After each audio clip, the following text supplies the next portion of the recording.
So we've started recording.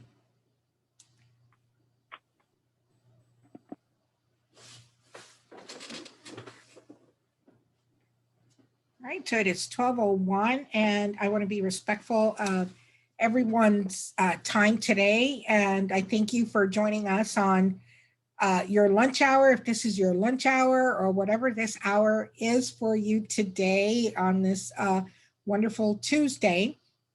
And I have Chris Coladinato with me today, who is absolutely one of my favorite NAC people. And ATD, I think one of the most awesome volunteers with ATD National. And she's going to be sharing some great information with us regarding how we can take the information from the ATD capability model and use that to roll out best practices within our organization. So not only are we developing ourselves, but we'll be developing our organization as well. For those of you that don't know me, I am Rosa Espinal, the chapter past president, and I will be your facilitator for today. Just a real quick introduction to our team. There's a whole bunch of us that volunteer at this ATD Central Florida chapter. And Zizo Aku is our current president for 2020-2021. And you can visit our website to check out the information about all the other wonderful volunteers that are on board. The ATD Central Florida chapter focuses all of the learning activities, even networking activities around the ATD talent development capability model. And so Chris is actually talking about that model today. And today's session actually focuses on all three and how you use all of those three.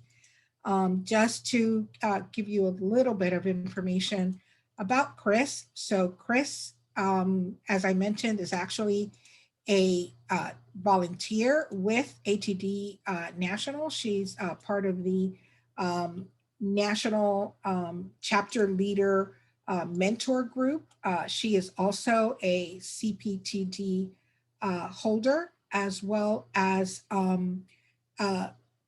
having over 20 years of experience as a talent development professional. She currently is the Employee Development Center of Excellence Leader. I love that title, Employee Development Center of Excellence. And that is at Farmers Insurance. And she specializes in virtual facilitation, developing employees through different social and collaborative learning methods, and helping her teams stay connected. And today, what she will be showing us is how do we take that model, the ATD talent capability model, to build personal capability, develop professional capability, and impact our organizational capability within our organizations. So Chris, you have the floor. Wonderful. So Rosa, thank you for the introduction, and we will kick off our session here. And one thing that I wanted to share with everybody is I'll be keeping an eye on the chat, and I'll be keeping an eye on all of the way we're going to be participating throughout the day today. So I want this to be a conversation. So I want you to think through, what is it that you want to share, and what tips do you have? Because we have all been in this together for a little bit over, let's see, when did most of us start working from home? I want to say like April? March, yeah. April, yeah, something. It's been a blur. So yeah. I'm not the only one with tips and tricks. I just happen to do this on a regular basis, and this is something that I'm helping my organization with. So I would encourage you to use the chat. I would encourage you to just share what tips and tricks that you have. And as you have questions, I would also encourage you to share those questions as well. So don't be afraid to leverage the chat feature. I'll be keeping an eye on it throughout. So if you have questions at any time, feel free to ask those questions. All right, I am going and I will also be helping you through in that chat as well. So bring them on. We are both ready for you. Excellent. So I'm just going to reboot my PowerPoint here. There we go. My PowerPoint and I have been having some little issues. There we go. All right, so let's kick off and get started. So what we're talking about today is we're talking about the digital workplace. And we're going to talk about this through the lens of digital body language. And how we'll be shaping this discussion is we'll be talking about this through the lens of the capabilities that you can leverage as you personally, as an employee or as a leader, how you can leverage these as a talent development professional in your meetings, workshops, anything that you facilitate, and then how you can impact and use these in your organization. So again, we'll be taking a look at these through a couple of different lenses: personal, professional, and organization. And that's what Rosa was sharing. You know, it really goes and speaks to the whole capability model. All of these things really do tie in together. So it's something to just keep in mind as we're going throughout this. You know, what are you hearing in the personal section? What are you hearing in the professional section? And how can we put that together in the organizational section? So I have a question for everybody. We're really talking about this through the lens, like I said, of digital body language.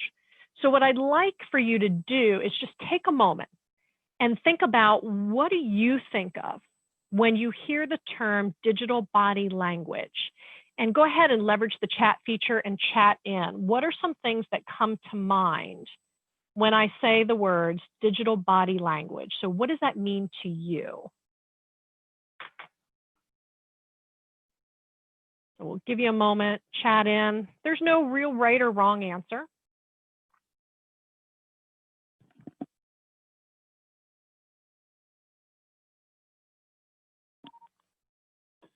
So Todd sharing background, what you see on the screen. What else?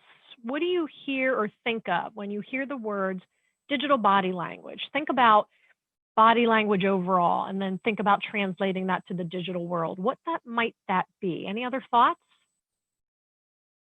And what Rosa doesn't know is I might pick on her. Oh, there she goes. She chatted in. Yeah, how the organization communicates as a whole via digital methods. Excellent. So there's a Sorry, couple. I was slow responding. I had to quiet some teenagers in the background. That's okay. So both of those in different ways are right. So the traditional, so to speak, definition of digital body language comes from marketing. And it's really the aggregate of an individual's passive and active online activity. So marketers coined this term years ago when the internet came to be. And it really is a way to see how are people leveraging websites. At least that's what it was. So how long are people staying on a web page? How are they connecting with us? You guys probably use digital body language in your chapter. When the chapter sends an email out, they can see who is opening what links. That's a form of digital body language. It's how I'm communicating and interacting. Now that's from a marketing perspective. However, what we tend to think of and how we're shaping it is, what is it that we're giving off? What signals are we giving off? And what signals are we interpreting through our digital communication methods, like Rosa was saying? So it's still about the individual's passive and active online activity. It's just through a different lens. And a lot of us know, especially those of you who facilitate or lead workshops in person, even online, you know that the body language really tell a story. But the question is, how do you convey some of these feelings? How do you convey them, your frustration? Sometimes you can hear it through your voice, sometimes you can't. How can you really convey your happiness, your sadness in a digital environment? So what I want to do is think through this concept in a variety of different methods. So I'm going to be asking you to share your thoughts. So get your fingers ready. I apologize if you're eating. If this is your only time, we'll ask you to put your forks down for a little bit. So let's think about a couple of different methods and thinking about digital body language. So what are you saying, not just through your words, but the way you use the method? So let's think about email. What are some different ways that email might be sending off signals? Not the words you use, but what are some other ways that an email that you send or receive might be sending off signals or digital body language?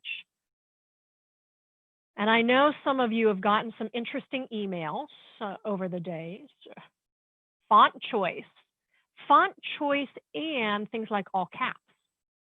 All caps is traditionally thought of as screaming. Well, one time my keyboard got stuck and I had to get a new laptop because all I could do was yell at my boss. So yes, font choice is one. What else might be a way that an email is speaking or using digital body language?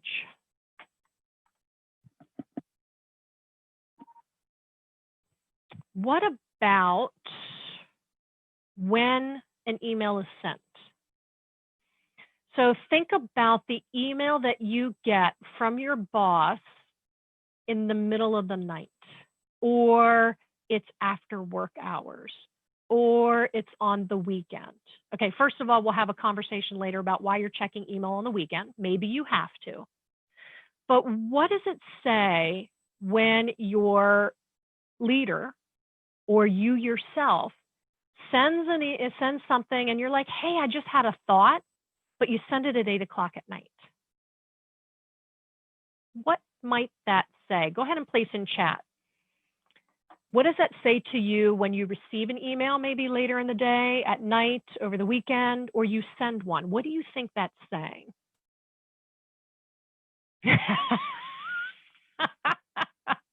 I'm laughing at Todd's chat. Oh, dude has no life. Agree. No respect, potentially. Ooh, Brandy, good one. There's an expectation to be always on. Yeah, I'm expected to respond at that time. It very well could be saying that. It might not be saying any of that. It may be your boss just had a really interesting idea. They didn't want to lose it, so they sent the email. But they may not be thinking, and I think, Rosa, you said this earlier, you didn't really think about it. But when you get that, you're thinking, wait a minute, am I supposed to respond? Am I supposed to be working tonight? And now you're anxious and you're starting to get worked up. So email, not just in the words, but things like when you send email, when you receive. I know some people are putting it in their email signature. If this email comes to you after hours, don't feel the need to respond, or something like that. All of these can be solved, and we can talk about that, and we'll talk about that when we get to organization. But yes, all of those are things that your email is saying. It could also be the use of emojis. You may have a shorthand that may not convey well on email, but one of the big ones is when you send. Let's take a look at things like online discussions. So a couple things in an online discussion. Think about your interactions in your organization if you have an internal social network, or think about things like LinkedIn. What are some things that give off vibes or body language other than what people say? So go ahead and place in chat. What are some things that show up, or some body language, or what do these online discussions convey other than the words? Think about interactions you've had. Yeah, memes and GIFs. They can be good, they can be not so good. I've seen some, although most of the memes this year I've seen are pretty good. I think everybody's upping their meme game.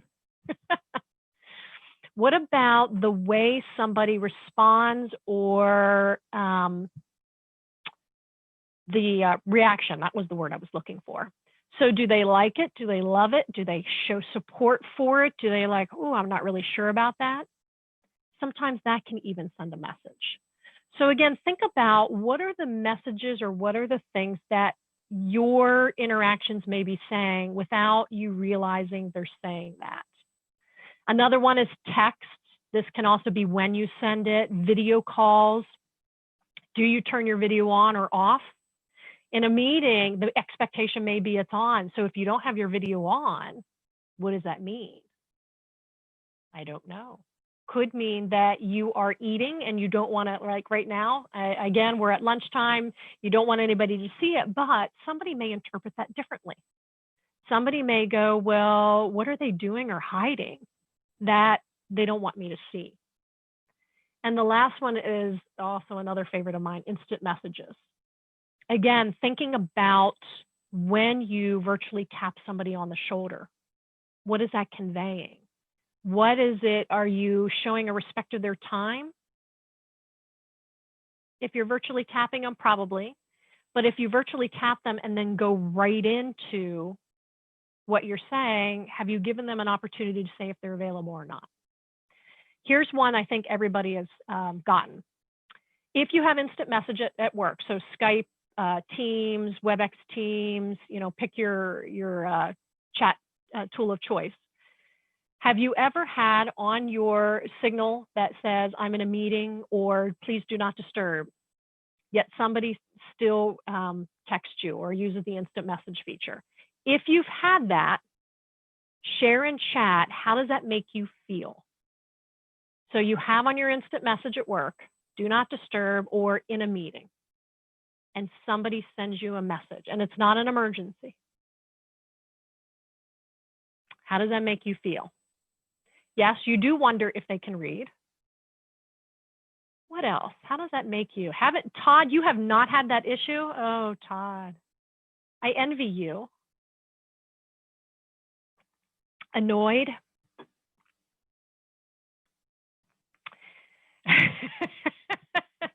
Oh, Todd, I think we need to go and you and I need to have a chat. I like that. They know better. I may need him to speak to the folks at my job. That's what I'm saying. I think I need to invite Todd to Farmers.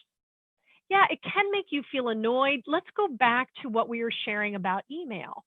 So it can make you feel not respected. It can make you feel that they are just ignoring. They feel more important. And sometimes it's like, did they not read? Did they not think? So it can foster all of these emotions. And all they wanted to do is say, hey, are you free for lunch or something like that? So again, there are lots of ways that we give off signals or we are interpreting signals in the digital world.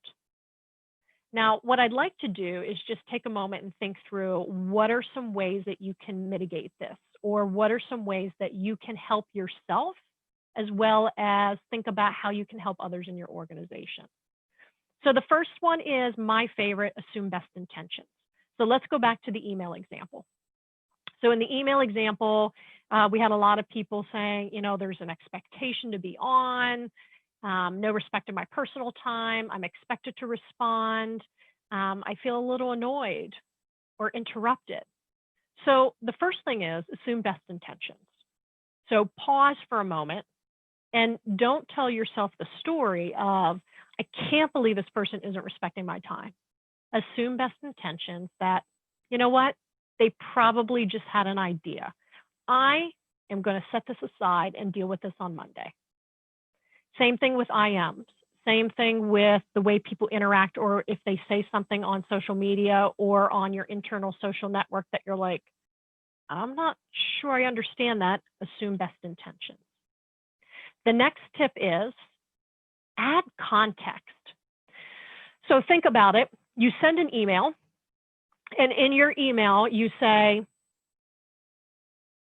can we meet tomorrow at 10? And that's all your email says. So I'm going to skip Todd because Todd doesn't seem to have this issue. So we're going to go to Rosa, or let's say Brandy. Brandy or Rosa, go ahead and place in chat. If I sent you an email that said, can you meet tomorrow at 10 a.m., period, what would you think? This is your boss that sent it to you. Go ahead and place in chat, and anybody can respond as well. What would you interpret that to mean? Can you meet tomorrow at 10 a.m., period? So Rosa would think it's kind of short. Potentially a little bit rude. Anyone else? What would instantly jump to mind?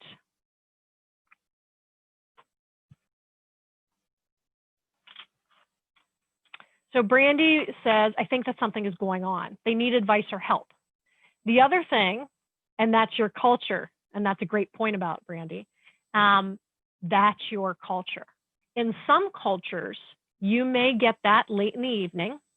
Let's say you get the email at 8 o'clock, 9 o'clock, and it asks you to meet tomorrow at 10. You may sit there and go, huh, so is something I said wrong? Are they trying to check up on what I'm doing? So you might start telling yourself a story. To help mitigate that, you add a little bit of context. To Rosa's point, the message was short. So sometimes in the digital world, we actually have to add a bit more context. Unless, to Brandy's point, that's part of your culture. You understand that unwritten language. However, when you don't know, add some context. You could respond and ask what for.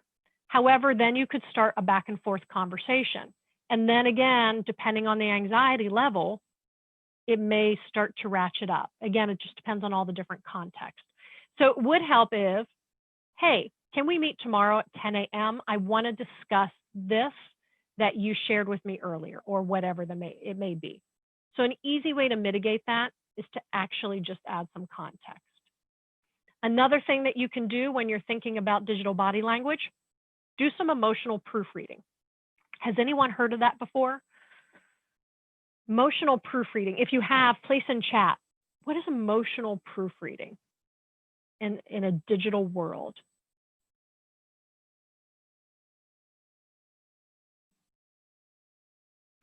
This is my favorite tip, and it's something I do quite often. And I bet you do it without realizing you do it. So you get an email. It's think before you speak, but think before you type. So close. It can be think before you speak, but think about the email you got. And it is, you're all fired up. So you get an email that says, I have to say that I wasn't quite expecting this report. I thought it would be longer. Let's just say that's what it is. You are like, I spent hours on this report in your head. You're doing all of this. So you get ready to send a reply. And in your reply is like, I don't think you understand. I spent quite a few hours on this.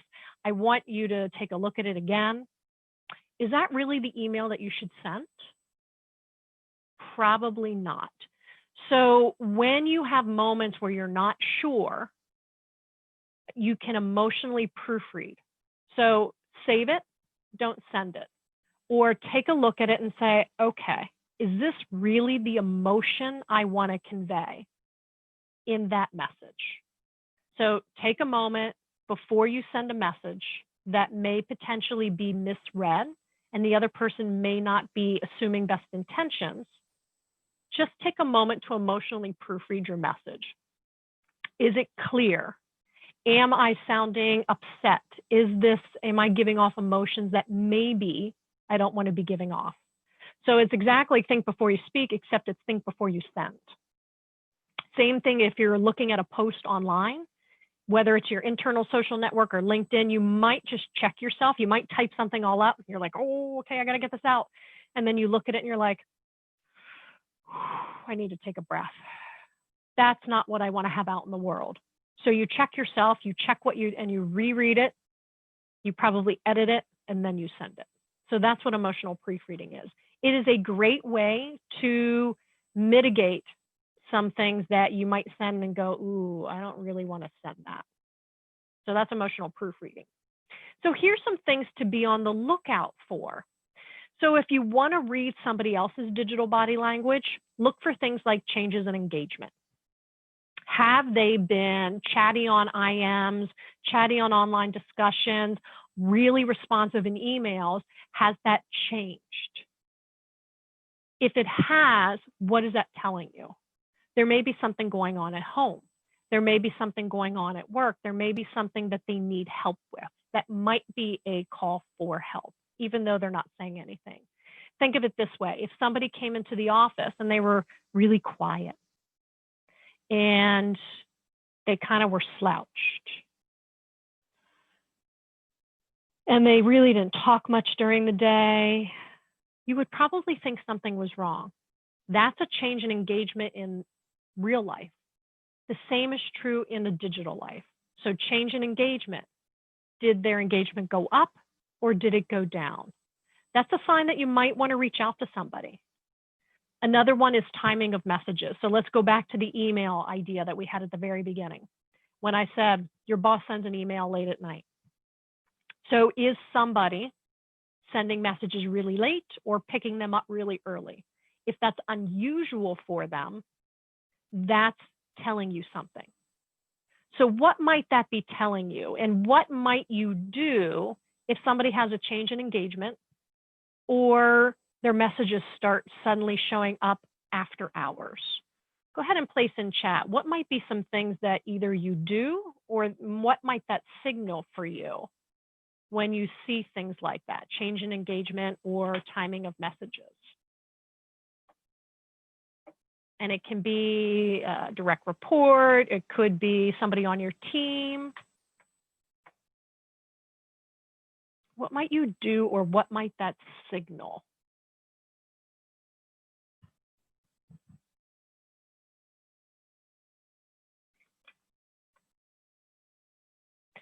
Yeah, it might signal that they can't get work done. There could be something happening. Stress could be causing them to sleep well. No. Stress could be causing them not to sleep well. You got it right, Brandy. I couldn't read I just can't read. Could be they're too busy. Could be they're not managing time well. It could be something has bubbled up personally that they have had to take care of, and that's really weighing on their mind. So again, you can make assumptions here, but it might be a signal that you reach out, again, depending on your relationship with the person. So you can start to see, I hope, that there are a lot of signals we're giving off without really probably intending to give those signals off. So I'll pause for a moment and ask you to think about, what is your digital body language saying about you? You don't have to chat it in. But I just ask you to think about this concept of digital body language, especially in the workplace. We are now on IMs, we're on Zooms, or WebExes, or Teams. We are instant messaging, we're emailing. We are all about digital communications. So I invite you to just think about what signals you may be giving off or what signals you may be receiving as you go throughout the rest of your day. So think about it the rest of today. I'd encourage you to just kind of, as you get emails, don't read too much into everything. Remember, assume best intentions. But I'd encourage you to just kind of think through that and think about, what messages are you sending? What signals are you sending? And what is coming towards you as you go through digital communications throughout the rest of this day? All right, I'll pause and see if there's any questions on this concept of digital body language when you think about how you personally are communicating in the virtual world. So go ahead and place them in chat. You can even, excuse me, raise hands or unmute and ask questions.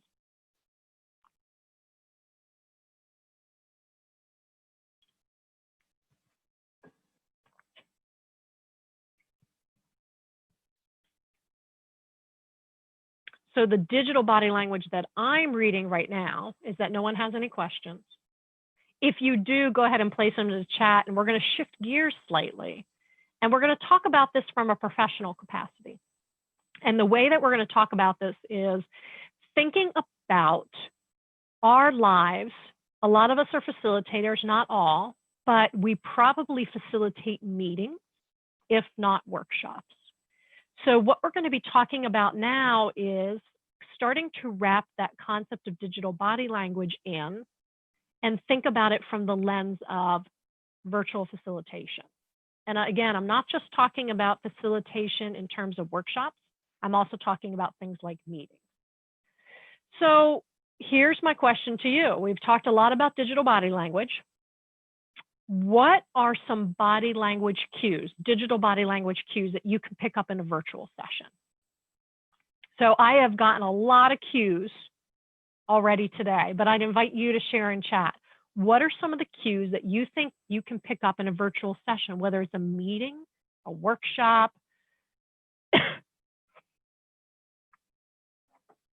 So Todd is saying no response to questions. Definitely one. What's another cue you can pick up?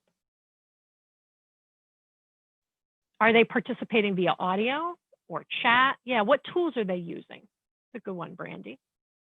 What else?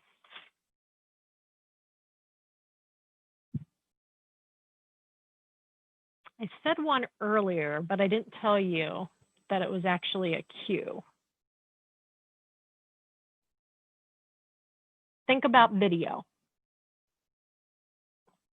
While you can pick up facial expressions on video, are they on video? Are they not on video? Again, if you have video enabled, you might pick up a cue. And it's totally okay not to have video on, unless your culture it says video always on, but that's a whole nother conversation for a whole nother day. But camera on and off, absolutely. But there's also ways that you can get people to give you signals using different tools within the system. Yeah, Brandy, that's a really good one. You know, that's one that we didn't have a while ago. Natural or virtual background. So I'm using my regular background. Rarely do I use a virtual background. It's because I have a curated background already, and the virtual backgrounds tend to take up a little bit of CPU processing speed. But yeah, a lot of people at our work either use the blurred feature. We're on WebEx. They either use the blurred or they use the virtual background. Thank you very much. Okay, so let's take a look at some of these. So let's go to chat. So chat, let's go back to what Todd was saying. No response to questions. So the quickness or the slowness of people responding. So let's say people are really slow to respond in chat. What might that tell you? It's a little bit meta that I'm asking you to respond to a question about chat in chat, but go ahead and chat.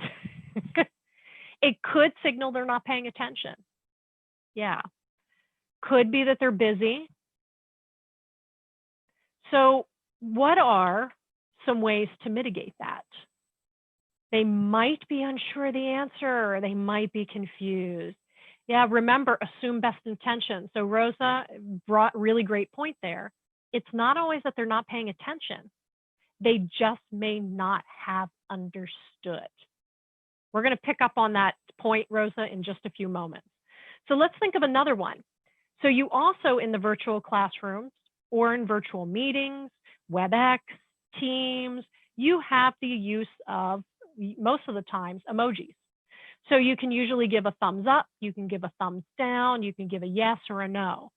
So if the chat is a little slow, or if you are unsure if people are understanding, you could switch gears and ask them to participate and use the emojis.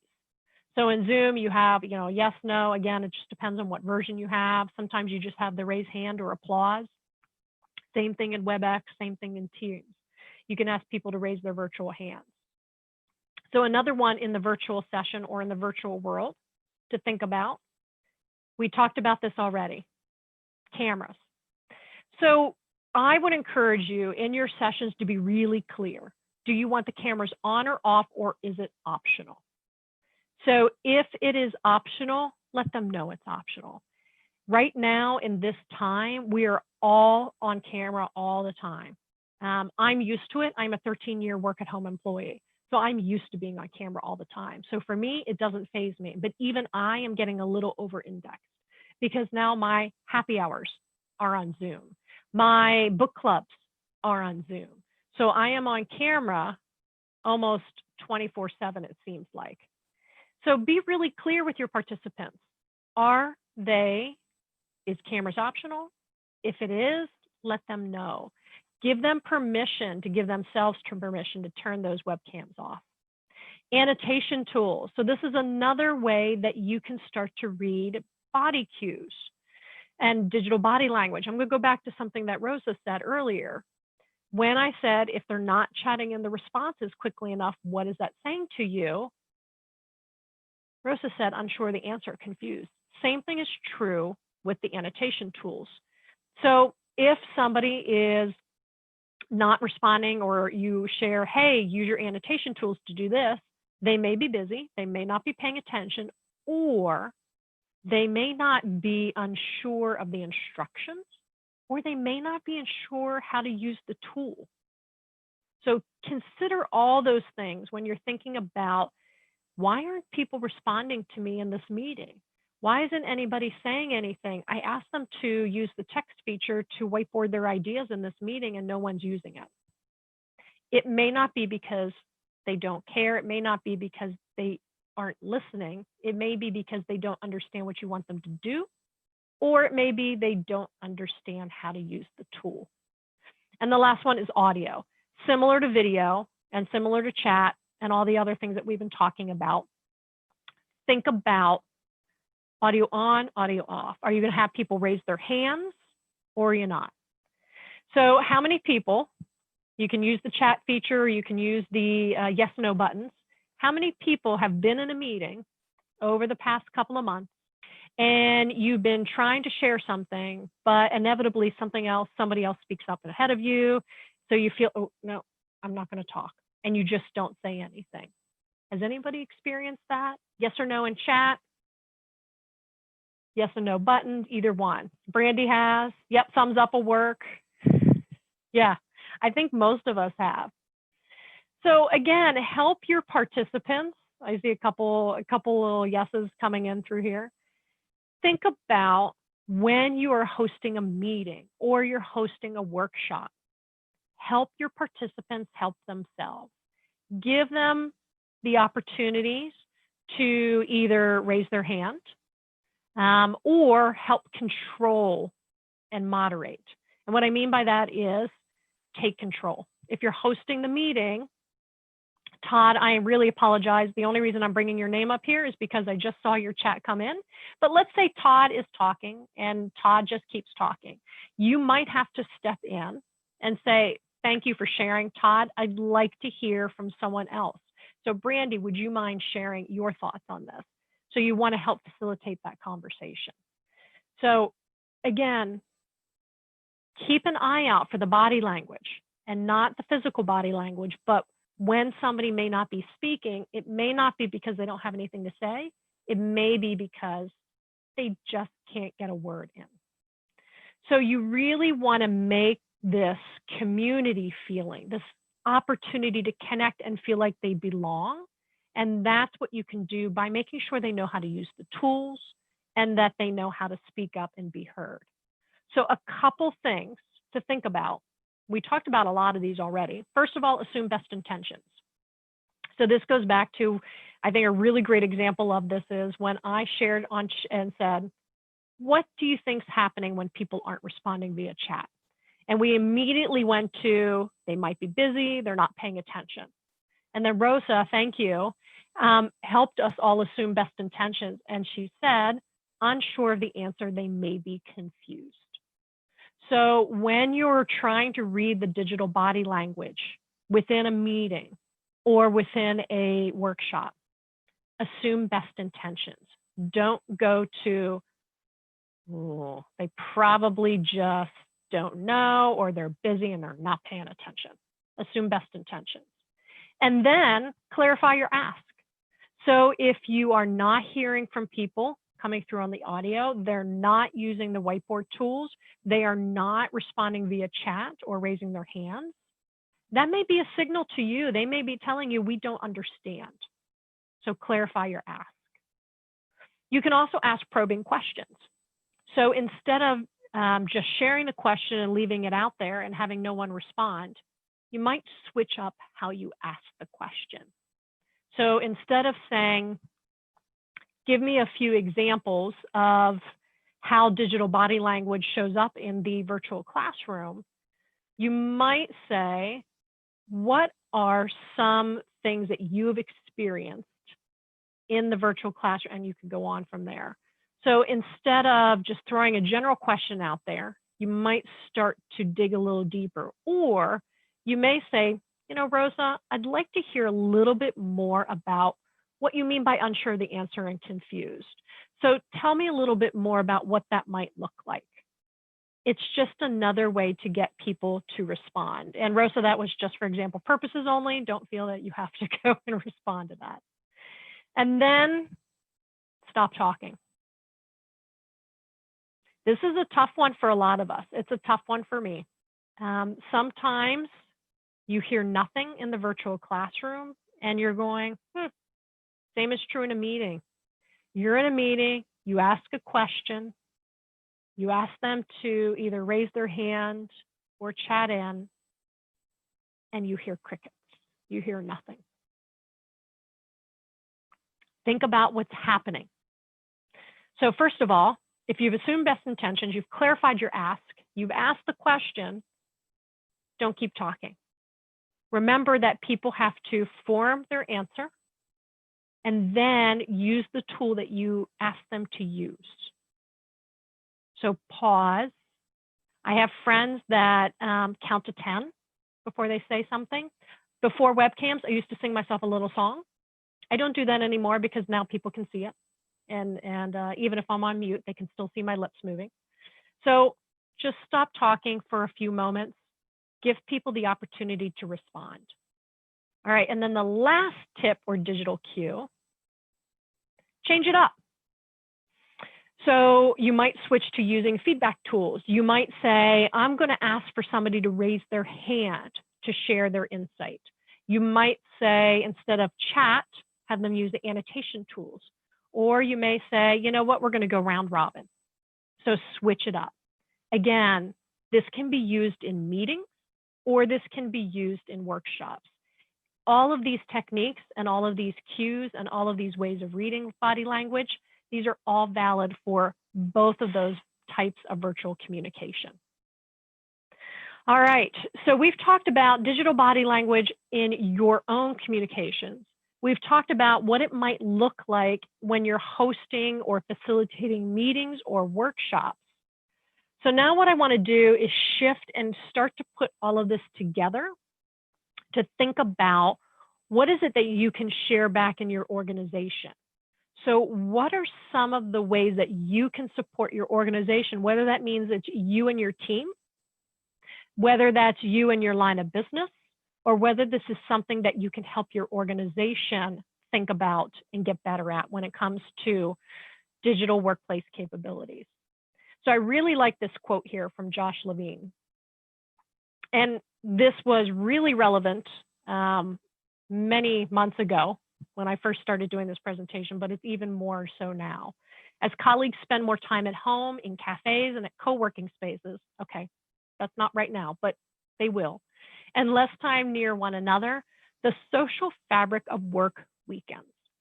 We are human creatures, and humans need to connect. It is wired. We are wired to connect with others.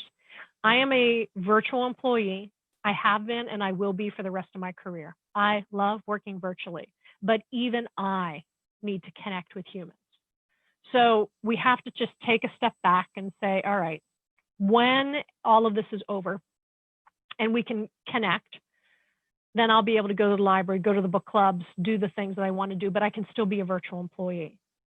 However, what we're probably all going to shift to, maybe not all workplaces, but a lot of our workplaces are going to shift to be more flexible and more hybrid, where more people may be working from home.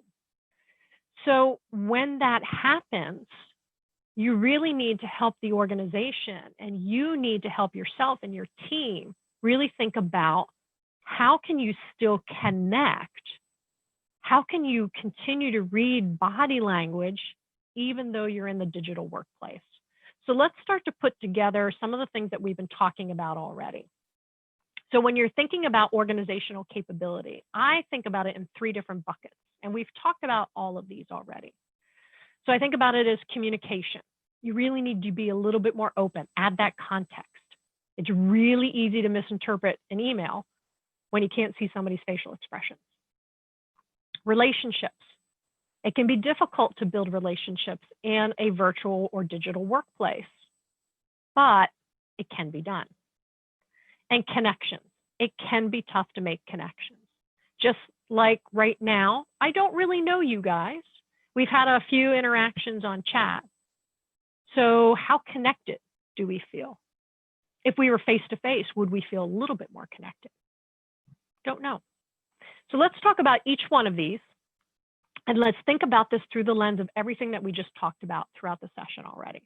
So thinking about effective, open, and transparent communication, what would be some tips or some ways of thinking that you can take back to your team or your organization of, here's some things that we can think about doing to have effective, open, and transparent communication in our digital workplace.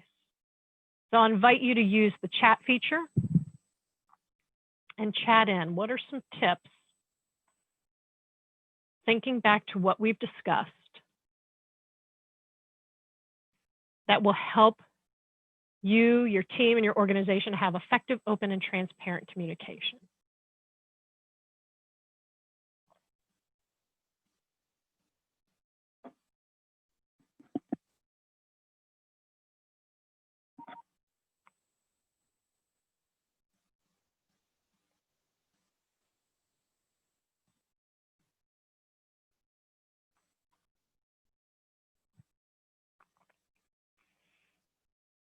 Oh, Heidi, I like that. Assign roles before the meeting. Be mindful of the time emails are sent out. Burnout's very high. Yeah, it's high for everybody. I had to take a brief sigh of relief there because my burnout level is high too. Yeah, remember not to judge, assume best intentions, communicate clearly and often. These are some great tips, and they are very similar to some of the ones that I had on my list. Oh, I like that. Virtual mystery coffee. So I'm thinking the mystery is you don't know who you'll be paired up with, or is there mystery about the coffee? I love that idea.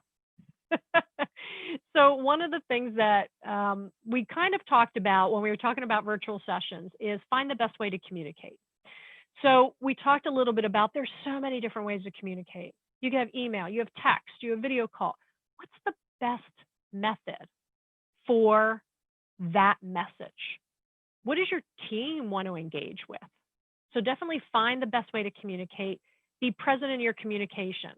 So be mindful of when you're sending things out.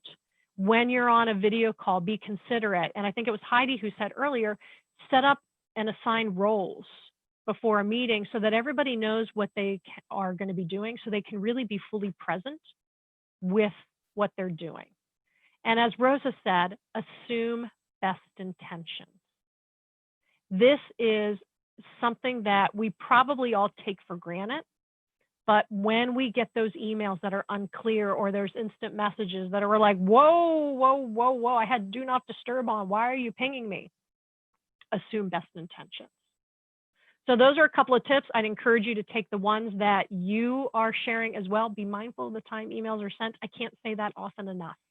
I really can't. All right, let's go and shift towards relationship building. It can be tough to build relationships, especially when you're not in the office every day. I am a 13-year work-at-home employee. I have built a strong network and connection and have built relationships, so it can be done. It really can. There's a couple things to think about. So let's think about some of the things that we've done in this session or some of the things other than virtual mystery coffee, which I love. I'm going to steal that idea. What are some ways that you can help or help yourself, help your organization to intentionally build relationships? So is there anything that we shared earlier today or a tip that you have about building relationships in a digital workplace. Go ahead and use the chat feature and chat it in. So we have one already, virtual mystery coffee. Love that idea. All right, virtual happy hours. Definitely. What's another way? What about in your meetings? Is there something that you can do in your meetings? Oh yeah, there we go. Rosa's saying we try different things for our all staff Friday meetings. You can have a crazy hat day. You can have a question. So at our last HR meeting, I was getting my crazy hat. So I do have a crazy hat. So there you go. It's on the recording for all to see. It's my party tiara. In our last all HR call we had last Friday, we always do an opening question, and it was about what was the first concert you ever attended, and it got so much interaction. Todd, a lot of people are doing that office tour. So there are ways that you can build relationships, even by how you participate in a meeting. You can also do a couple of other things when you're thinking about relationships. So this is get to know them on a personal level, that office tour, quote unquote office. I could show you what you all can't see, which is my crazy sewing room. You just get to see this curated behind the scenes. But you can do office tours. Let people see a little bit of you as a person. Virtual happy hours do that. Those are a great way. You want to focus on the people first, not the technology. So don't forget, behind all of those blank screens I'm seeing, behind all the names I'm seeing on the participant list, you are all humans. Behind that person sending the email, behind that little I am that's bumping up, it's not the I am, it's the person. So don't forget there's people behind the technology. But you also want to use the technology to its fullest. So that could mean leveraging your WebEx or your Teams or your Zoom to do things like have your office tours. You could use yours to have a virtual painting.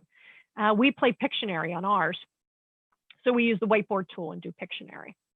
So remember, we are people. Get to know us as people. This is a great opportunity for that. Use technology to its fullest. I like that idea, Rosa. I reach out to people from time to time with a quick email or message in Teams. Yeah, you're just waving hello, which goes to our last point about staying connected. You have to be intentional about staying connected with those you are not in the same office with. It takes practice, but once you get in the habit, it really does become second nature. We have lost all of our social and visual cues. We no longer pass people in the hallways. So how do we make up for it? Rosa brought up a really great example. Be the first one to wave. Reach out from time to time with a quick email or a message in Team. Hey, just checking in, hope all is well. Hey, I saw this article and thought of you.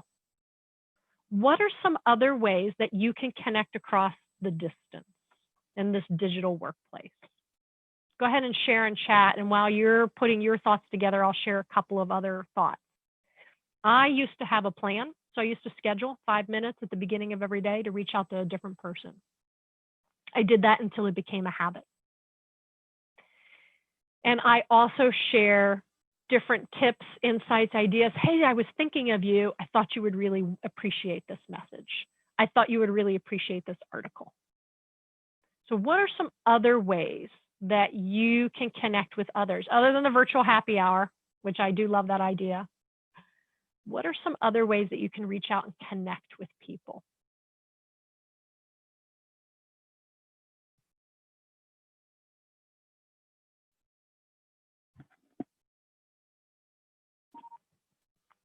Think about the tools you have at your disposal. Yeah, send actual packages. If you haven't used it before, something I really like, I just placed into chat, is the TouchNote app. So the TouchNote app, you can use the app on your phone or use the website, and it will send a physical postcard, but you can put pictures of yourself on there. You can put whatever picture you want.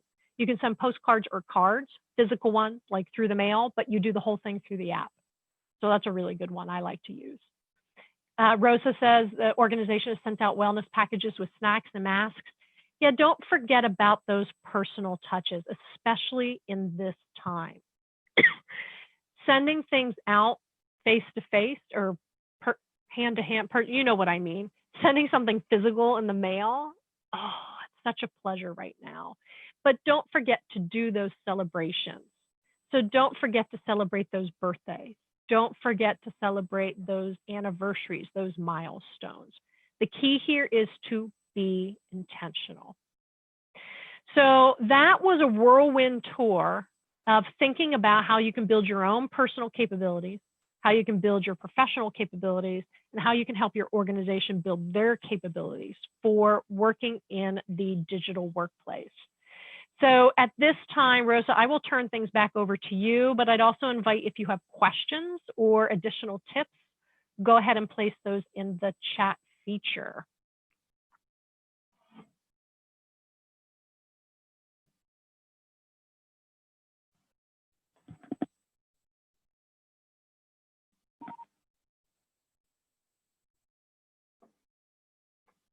So either everybody's still eating. Sorry, no, sorry, Chris. I had to find my little widget here for Zoom. It got lost in all the other things that I've got open. That's okay. So yeah, this was so insightful. I just love everything that you presented and how you tied it all back to the ATD capability model. You are truly a genius. You did great. You did great.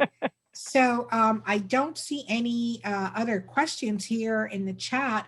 It's a small group, so you know, feel free to either unmute yourselves and ask a question or put it in the chat box.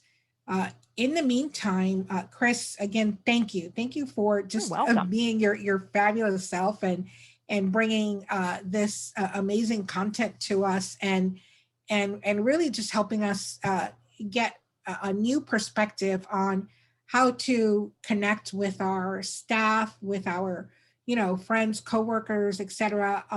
Through this, not just through this time, because I think this is not just going to be the new normal, but, you know, a continued way that we do it. To your point, you've been doing it for 13 years.